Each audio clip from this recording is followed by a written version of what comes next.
Thank you very much, Eleanor. So I will first start with a brief presentation of another ITN, now it's called doctoral network, about environmental seismology that has some similarities with this one. I will not discuss in detail, but just to show you what it is. So this environmental seismology doctoral network is focused on landslides, debris flows, rivers, oceans, and glaciers. And the idea is to use seismic data together with other field measurement, lab scale experiment, and modeling and simulation to try to get insight into the environmental processes at the Earth's surface.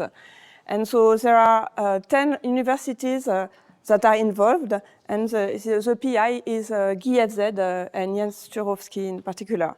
So you can have full information on this website if you want.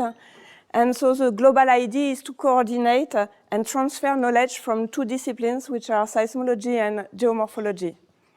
So I will go briefly into the different PhD projects. So there is a big packet of projects which deal with sediment mobilization and transport.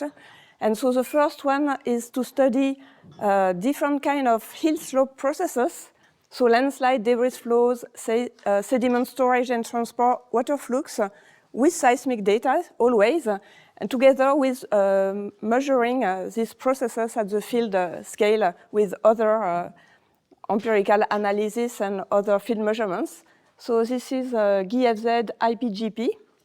Seasonality in erosion landscape dynamics is another project that also deal with this kind of process, but look in particular at the seasonal patterns of sediment production, mobilization, and transport, and in different parts of the world. So here it was in Taiwan, and here it's in the Alps, Himalayas, and also Taiwan. And here you have GFZ involved and also university in Israel. So another PhD project is to study bedload transport, and in particular how bedload is affected by the roughness of the river. And the idea is to pick different rivers in 7 different places and to compare the different bedload and how it relates to the water flux, again with seismic data and looking at the sediment size and bed roughness.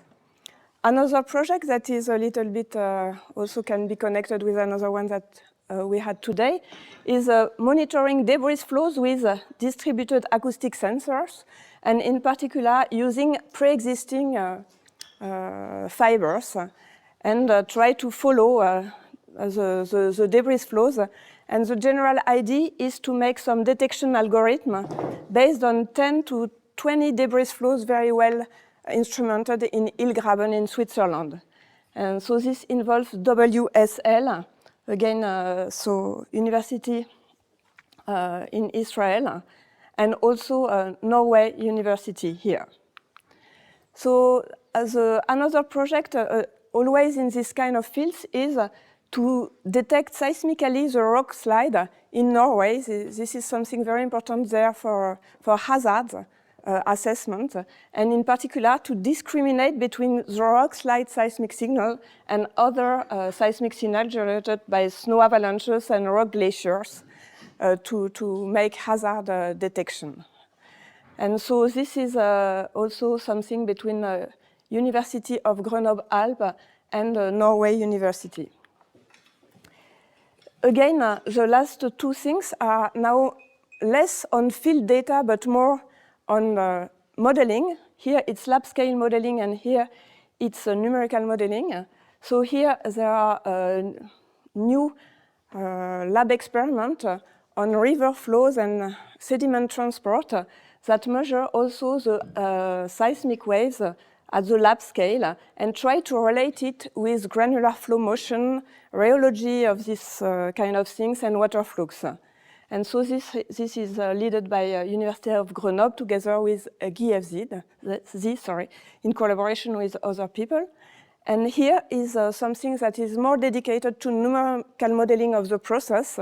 And the idea is to simulate the granular flow, the landslide, submarine landslide, as well as the tsunami waves generated, and compare this to recorded low-frequency seismic data to constrain the models where there are a lot of questions of how to model these events. So another type of subject that is related to ice is what is the sediment transport beneath ice, which is a very important subject in North Europe. And so the idea is to have 2-year monitoring of sub-ice sediment transport and try to identify different regimes in the river flows. Here is something also a little bit related, but more on sub-ice or near-ice sediment transport that would occur near a glacier when there is melting of ice that transports sediments, and try to monitor it with seismic data and compare it to sediment transport model. And finally, there are 2 projects, one in ocean noise in general, and it is headed by Guillaumard, and they got ERC synergy on this topic, which is looking at all the ocean bottom seismometers that are available to try to identify and characterize the noise in the ocean, and in particular to discriminate anthropogenic noise from natural noise related to submarine landslide, explosion, and so on. And finally, this is a project that is headed at IPGP together with UNIL in Lausanne, which is trying to recover the volume of iceberg calving by comparing modeling of iceberg calving with low-frequency seismic signal, and compare the simulated force and the inverted force to find the iceberg volume, and then reconstruct 20 years of change of iceberg volumes in relation with climate change and other processes. So this is I just wanted to give you an overview of this network, and now I will present you some work that we specifically did in what we can call environmental seismology also. So here I will focus on the unexpected effect of low, small seismicity on the potential triggering of rockfalls. And I had a very nice introduction in some way of what I will talk now from the talk in this morning. And so this is a work that we did with a different lab in geophysics, IPGP, GeoAzur, and EOST, and also lab from acoustics, Institut Langevin, and mathematics, Jacques-Louis Lyon's laboratory, because we compare, as you will see, field data with lab-scale experiments and numerical modeling of granular flows. So the place where we choose to work is the Piton de la Fournaise volcano in La Réunion, in Indian Ocean. And why do we choose to work there is because it's kind of a natural lab for granular flows, because you have almost 10 granular flows or 10 rockfalls per day, and they have been recorded for a period of more than 10 years by a lot of seismic stations, rain gauges, GPS stations, and cameras that have been installed on the Piton de la Fournaise by the volcanic observatory, and also during ERC project that we had a few years ago. And so what is interesting in this volcano is that you have a lot of events in quite a simple environment that does not change so much. And you have also very continuous and different forcing that are related to the fact that you have an eruption about every 8 months in this area that generate cracks into the volcano and low, small seismicity. And also you have heavy rains. So it's an ideal place when you want to correlate rockfall triggering by this kind of forcing. So what triggers slope instabilities, and what I will discuss here can be also compared to triggering of earthquake, of course. So you have the long-term forcing that is tectonic for earthquakes, But here, for slope instabilities, is gravity, that is a continual forcing that can open cracks or generate cracks. And you have other long-term forcing like erosion, weathering, that change the properties, the cohesion of the slope, and also cone deformation, volcano deformation due to the ascent of the magma, and also healing processes, so the chemical effect of, for example, rainfall, or that could lead the slope to consolidate over years. And so, in parallel to these long-term forcings that could last for months or even years, you have what we could call short-term forcing that are from days to weeks. And so this is seismicity and rainfall. And if we want to make a very simple schematic view of the process, you can think of this as a slope that could reach a yield stress for destabilization. And this yield stress is typically the sum of a friction and a cohesion. So seismicity, for example, can destroy or reduce the cohesion by generating cracks, or reduce the friction by a process that I will speak about today. And so friction is typical from Coulomb friction. You have the friction coefficient times the normal stress. And this normal stress can be reduced when you have a fluid by the increase of pore fluid pressure when there is rain. And the typical time scale of this process depends on the drainage capacity of the slope, on the porosity of the slope. So if you add all this forcing, they accumulate in time, and it may reduce the rock strength and lead the slope prime to failure, near to the yield stress. And in that case, we call them metastable slopes, meaning that a small triggering, a small perturbation can trigger a rockfall. If the slope is stable, as it was explained this morning, if the slope is stable, it will need more triggering or longer time to generate instabilities. If the slope is very near to the yield stress, then a small trigger will destabilize everything. And so the triggering factor here that we will look at are low seismicity and rainfalls. Because I don't know of your knowledge about that, but typically it is assumed that landslide can only be destabilized by big earthquakes with dynamic triggering effect of magnitude higher than 4 about. And here, the seismicity related to these cracks due to volcanic activity is very small. You have a magnitude between -1 to sometimes 2, or maximum 1 or 2 that are 3. So it's really something that we believe were not so important, and you will see that still they can generate some instabilities.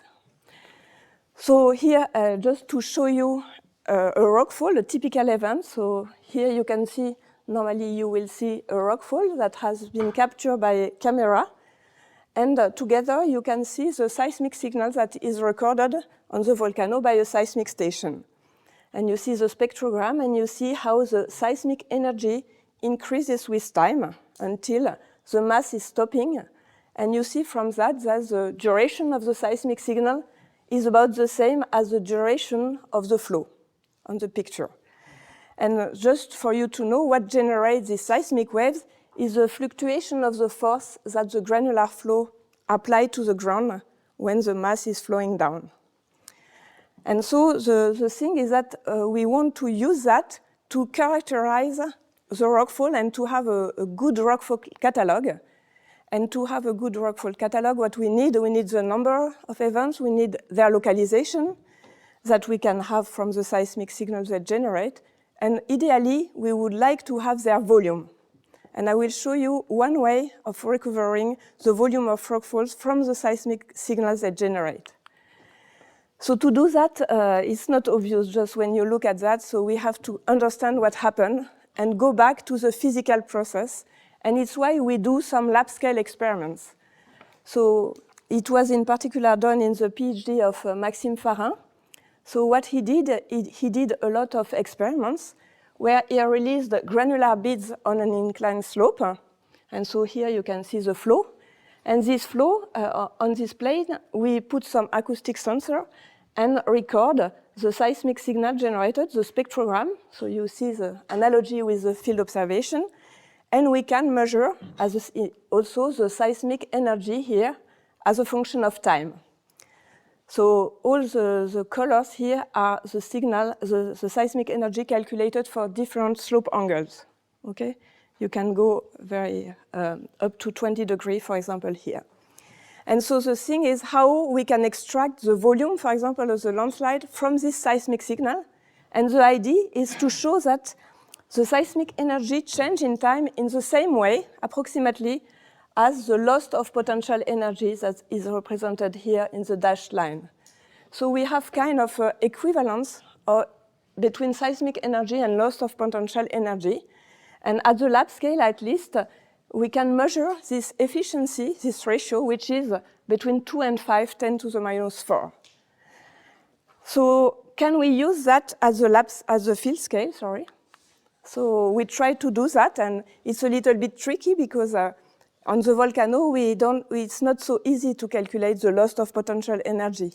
You don't have enough information. So the way to handle this problem is to replace this observation with simulation of granular flows. So what we did a lot of simulation of randomly distributed granular flows, and then we calculated in red the loss of the potential energy. So each point is a simulation as a function of the duration of the flow. So you can see a power law between energy and the duration of the flow. If you do the same thing, so for each event you calculate the seismic energy as a function of the seismic duration, you observe that you get a similar power law. So with this kind of observation, you can say that you can calculate approximately the ratio between seismic energy and loss of potential energy, and you find something that is of the same order of magnitude of what we observed at the lab scale. So when you have this, even though there are a strong scatter in the data, and I can come back to that if you have questions after, but then you can calculate the volume from the loss of potential energy. There are some analytical solutions for granular flow that relate the volume to the loss of potential energy. And because this is related to seismic signal, you can find the volume from the seismic energy. So when you have done that, you can have a number of rockfall and the volume of these rockfalls, and you have kind of a full catalog. So I represented this catalog in some way. So you have these 10 years of data in Piton de la Fournaise. And here, for example, in black, you have the cumulative number of rockfall as a function of time. Or in gray, you have the cumulative volume of rockfalls. And you can compare it with the cumulative number of volcanotectonic events, so seismicity, here in black, or the cumulative rainfall in blue. So when you look at this, it's not so easy to find correlation. It's always a problem. So we did several things, and I will try to explain it in a simple way. So first, we subdivide the period into characteristics that we find in terms of forcing. The first period is period 1, sorry, I don't know how to. Period 1, which is associated with the crater collapse. So in 2007, the crater just collapsed from 250 meters down, and it makes a lot of damage into the slopes that were very unstable. So this is the first period that lasts a few years. And you can see, for example, during this period, there is the highest rate of rockfalls because the slope is very destabilized. And we put a Omori law on this data, and it fits quite well the Omori law for about 2.5 years, suggesting that these rockfalls are kind of aftershocks of this perturbation. So the second period, we estimate from that it is kind of free of the aftershock from the collapse, and the second period has long duration volcanotectonic event, I will show you after, and rain. The third period is interesting because there is no eruption. So here in gray, the vertical gray line represents all the eruptions during the 10-year period. And we have the chance in some way to have a period without volcanotectonic events, which will make it possible to really concentrate on the influence of the rain on rockfall triggering. And then the last period is the renewal of eruptions with different kind of volcanotectonic events, as I will show you later, more impulsive and short duration volcanotectonic events. So, okay. So first, just to show you the distribution of rockfalls during these different periods, and to see if we see some difference between the periods. And clearly we see differences. For example, in period 1, you see a lot of rockfalls, more than during the other period, and they are big, very big volume down to quite small volumes and homogeneously distributed along the, around the crater. After, when we think the slope has stabilized and is no more sensible to the destabilization of the crater, there is most clustering of rockfalls with big volumes concentrated on the high slopes and some distributed events here. During the third period, I don't know if you remember, but there was no eruption, so no volcanic effect. And you see that there are much less rockfalls and they are much smaller. And for example, you see here that there is no rockfall here because the slope was kind of purged by these big events that occurred previously.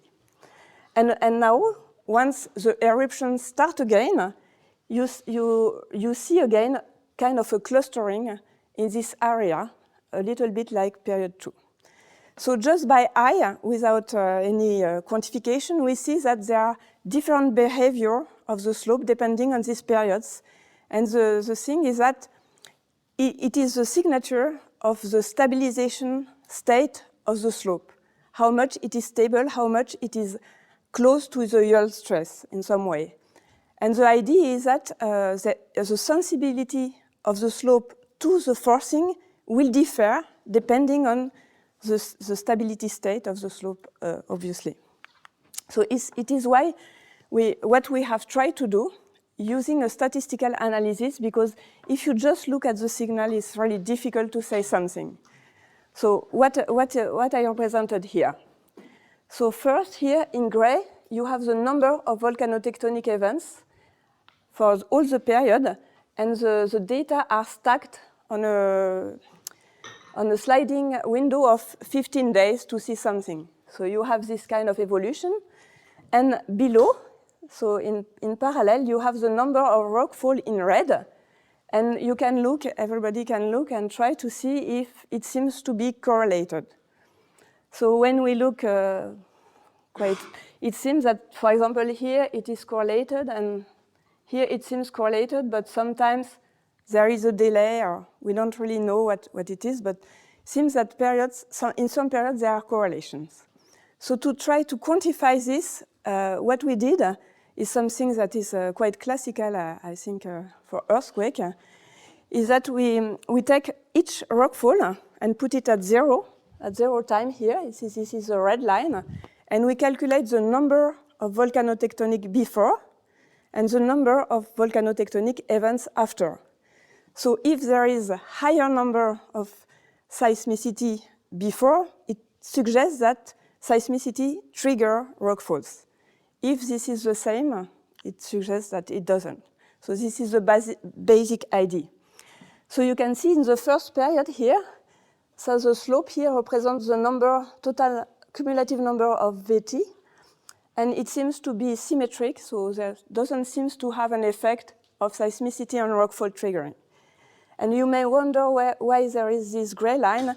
We just added them because we wanted to see if our results are statistically relevant. So what we did, we took we make randomly a catalog with statistical properties that are the same as the real one. And just to simplify it, if the black line is above or outside this range, it means that it has some statistical irrelevancy. So here, we can say nothing, just it doesn't seem that seismicity triggers rockfalls. And the simple explanation of that is because the slopes are so much unstable because this crater collapse that they don't need anything to be triggered. They just, rockfall are naturally generated. So they are not sensitive to external forcing. But in the second period, when the slope has kind of stabilized due to long-term healing, then we see a clear difference before and after rockfalls with a higher number of volcanotectonic events before rockfall that really show that there is a potential trigger of rockfall by this kind of low seismicity. In period 3, when there is almost no volcanotectonic events, obviously we see nothing. And in period 4, we see the same thing as period 2. Again, it clearly shows effect of low seismicity on rockfall triggering. But very interestingly, even though it's really you have to believe it, and we don't know if we could believe it, but seems interesting at least, we see that it starts to be an effect, but with a delay, a time delay of about 5 days, and which suggests that the slope is even more stable, and then it needs more time to be destabilized, and because it's more stable, it will have a window for which it will be more sensitive to this cumulative seismicity that will prime the slope to failure. So this is basically the idea. What is interesting is to now not look at the number of volcanotectonic events, but at the moment of volcanotectonic events. And why it is different? Because if you sum up the moment of seismic events, it will be dominated by the strong events, okay? And if you sum up the number of events, it will be dominated by small events, because everybody knows that there are always more small events than larger events. There are scaling law with B value, etc. So previously we were looking at small events, dominated small event, but here what we can see, if we look exactly at the same plots, we see basically the same thing, which means that in period 2 and 4, there is a triggering of rockfall by seismicity. But here, contrary to the precedent slide, so where I explained this delay, so here there is no more delay. That suggests that when you have a very big event, then it will directly trigger the rockfall, and it will not need time that would be needed to have cumulative effect of small event. So I don't know how much time I still have, but okay. And so finally, we can look at the rain, and it is more tricky actually, because the rain effect is hidden behind the volcanotectonic effect, and in general, it was more tricky to see that. So here, no effect. Where here, it seems to have a small effect here at very short time, which is the typical time of rain effect on triggering that is observed in other area. And also here, a very small effect. And maybe what we see the best, even though it's very small, if we look at even though there is an asymmetry of the curves, that is clear, but it is just above the statistical relevancy. But we can see something, and we believe that we see something because it is no more hidden by the volcanotectonic effect that dominate actually this specific area. So if we want to summarize this whole story, we can say that the slope, so this is the yield stress, as I told you, so the rock strength. So you start here, for example, you have seismicity, and then it decreases the yield stress, and so the material can fail more easily, then you have a long-term slow recovery due to healing, and again, this kind of processes. So all that is just, I would say, speculation in some way, but based on observation. So the thing that we want to know now, what is the physical process that makes it possible for very low seismicity to generate rockfalls, not big earthquake like that. So to do that, we did some lab experiments with Institut Langevin, where we had a granular material, a layer of granular material, and we impose ultrasonic vibration that have very small amplitude and very high frequency. If we make the scaling, it's the same kind of waves at the field scale as those we studied before. And in that case, what you have to realize that this kind of wave cannot make the grain move, because frequency is too high, so inertia makes it impossible for the grain to move. And also the amplitude is nanometer, so it doesn't make the grain move. So what will happen in that case, you will see, is something that happened at the microscale of the contact between two particles. So to summarize the effect, so if we represent the friction here, so here we can represent the slope of the pile here. You know maybe that you have a maximum slope. At this slope, you start to have failure, and below the material stay at rest, even though it can be metastable. But so the idea is to see if we have a maximum angle for when you don't have waves. So the question is as to whether, if we put waves, could we have a flow at lower angle? Okay. So if I represent the friction coefficient here described by rate-and-state laws, or classical laws, you have a friction as a function of the strain rate, and so it is this typical shape. I can come back to that after, but here it's not the purpose. So if you are at a slope here, here's the slope, lower than this yield stress, then nothing moves. You stay at rest. But what I will show you is that with acoustic waves, you reduce this. You reduce this curve, sorry, and then you see that at this angle you are above the friction law, and then you can trigger granular flows. So to come back to the experiment, so what we did is this experiment, and we had a camera that make movies, so we can calculate the velocity fluctuations, the mean velocity, and we impose ultrasound vibration. So typical frequency is 100 kilohertz, and typical amplitude is 10 nanometers, so very small. And so in that case, the maximum angle of stability without waves was 20 degrees. And you can see, obviously, that when you put these very small amplitude waves, it triggers flows at smaller angle. For example, here, 2 degrees below, you can see these inertial flows that are triggered. And even at 15 degrees, so far below, you can see some intermittent flows. So it clearly shows that these waves can generate instabilities, and so it can be represented in the phase diagram. But maybe I will skip that because it's maybe too.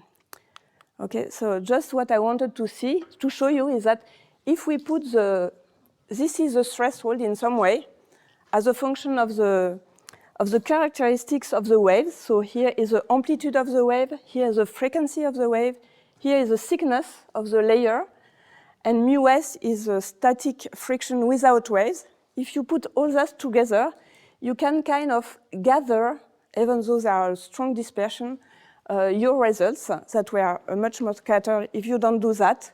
And why do we have the idea to do that is because it is something that is predicted by a theory that would explain the physical process, which is acoustic lubrification. So what happens is when you have a wave at this high frequency and low amplitude, what you can observe with very high precision instrument, that it changes the area of contact between two grains. it reduces, in fact, the area of contact, and then it reduces the effective friction of the whole granular set. And this is something that has been done a lot by Xiaoping Jia for experiment for earthquake, for example. So it is also relevant for earthquake. Okay, so, and so to finish, so we have this from lab scale experiments, but we deduce some average properties. And the question is as to whether if you put that in a granular flow model, for example, if you put that as a contact level, does it make the macroscopic observations that you observed at the large scale? And so to do that, we have to go back to discrete element modeling, to simulations. And so it's what we did in the PhD of Hugo Martin. And so what we did, we calculate grain motion and wave propagation and impose the reduction of friction between the grains that I told you about. So to do that, the idea was to decouple the grain motion from the wave propagation, because it is possible because the timescales are very different. So the typical timescale of grain motion in this lab scale experiment is milliseconds, and for the wave propagation, it's much smaller, it's microsecond. So the idea, you calculate one step of granular flows, then you calculate waves generated, you put the reduction of friction due to wave owing to the Minling theory, to the lubrification, and then you recalculate the flow. So I don't enter into the detail of that because I have no time. So what is the model that we use is a discrete element model where you calculate the motion of each bead. That is, and you have gravity, of course, and you have contact forces. And this kind of model are based on optimization problem that, and you have to verify the contact laws between the grain, and they are very simple laws. The first law says that there is no overlap, so the distance di between grain I and grain j is positive or zero when there is contact. And when there is contact, you have a normal force here, lambda, and the tangential force. And the second ingredient, there are only two ingredients, is that you have Coulomb friction between two grains. And Coulomb friction says that if there is a velocity between the two grains, the shear stress, is proportional to the normal stress through a friction coefficient mu. And it is in this mu that we put the reduction of friction due to waves. So it's a schematic view of the results. So before the waves, you have the grains, you have constant friction between the grains. And when you simulate the vibration modes into this granular packing, and you put the reduction of friction, then obviously you have different friction, and the friction coefficient can go to zero, almost zero, due to this effect. And I will show you to finish the results. So if you have no waves, so you have a slope angle of 17 degrees here, and you can see the norm of the velocity for the different colors. So high colors means that it's flowing fast, and blue color means that it is static. So you see that at the beginning there is no flow, everything is blue, and as time changes, so you start to have some patches of granular materials that are starting to move, and after about 0.6 seconds or 0.8, you start to have a continuous flow that is fully developed. So this is for 17 degrees. You just decrease by 1 degree. It's not. You have almost nothing happen. So everything is blue except at the right part, and it is due to the boundary condition that initiate the flow, because I can explain you later. But here is nothing happened basically. Now we take the same angle, 16 degrees, and we put these waves into the model, and you see that it completely changed the dynamics of the flow in several ways. First, you have developed flows that you can observe. Second, you see that it starts quite soon compared to what we had before. So you have a small delay, a small nucleation time, I would say, between the static part and the flowing part. And also, it's much more homogeneous. So we can summarize this also by measuring the velocity fluctuation as a function of time here. So if you start to move here, you have high velocity fluctuation because the velocity is almost zero. Okay, it's normalized. But when it is fully developed, you have constant value of this velocity fluctuation. So you see that for 17 degrees without wave, you have a long delta t, long starting time before you get to this destabilization. But when you have wave, it is very soon. So you are very soon, it needs a few times to be destabilized.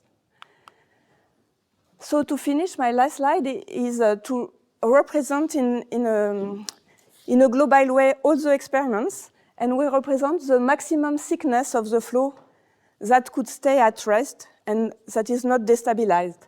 And you can see in blue here, so this thickness as a function of the angle of the slope.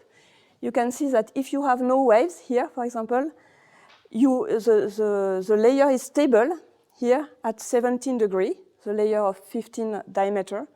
But if you put wave, you decrease by about 3 degrees the angle where it starts to flow. So to conclude, so we have shown here by combining field observation, granular lab experiments, and simulation that we can quantify in some way the effect of low amplitude, high frequency waves, and that this very small perturbation, indeed, when repetitive, can trigger slope instabilities. These waves, the presence of this wave, impact the delay, the nucleation time, and the delay of response of the unstable slope. And we think that they need to be accounted for when you want to make hazard assessment in the long term on a slope or possibly for earthquake or even buildings. So this was the general idea. I hope it was not too technical. Thank you.